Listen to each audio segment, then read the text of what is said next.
तालाब था। उस तालाब में दो बड़ी बड़ी मछलियां सहस्त्र बुद्धि और सद्बुद्धि रहती थीं। उनका एक दोस्त मेढक था जिसका नाम एक बुद्धि था। वो अक्सर उस तालाब के किनारे बहुत समय बिताया करता था। एक बार एक शाम तालाब के किनारे जब वो मज़े कर रहे थे, तभी उन्होंने मछुआरों को अपनी ओर आते देखा। मछुआरों के पास उनका जाल और टोकरी थी जिनमें मछलियां भरी हुई थीं। उस तालाब से गुजरते समय मछुआरों ने देखा कि तालाब में बहुत सी मछलियां हैं। वे एक दूसरे से बोले, क्यों ना हम कल सुबह यहाँ आकर मछलियां पकड़ें। यह तालाब बहुत गहरा नहीं है और बड़ी बड़ी मछलियों से भरा हुआ है।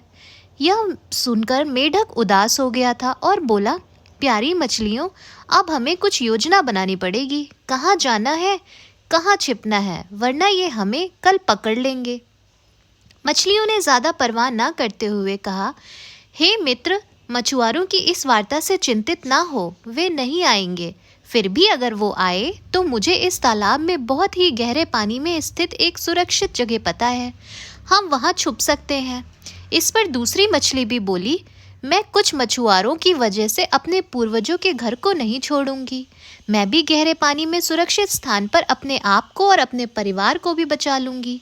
लेकिन मेढक को ये बात समझ नहीं आ रही थी। उसने कहा, ठीक है, आप यहीं रुकिए, लेकिन मैं अपने परिवार को लेकर तुरंत ही किसी दूसरे तालाब को चला जाता हूँ।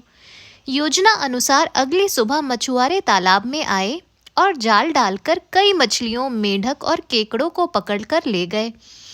अपने को चालाक समझ रही सहस्त्र बुद्धि और सद्बुद्धि ने बचने की कड़ी कोशिश की, लेकिन उनकी कोई तरकीब काम नहीं आई। जब मछुआरों ने अपने जाल को तालाब के किनारे पर लिया तो वो पहले ही मर चुकी थीं।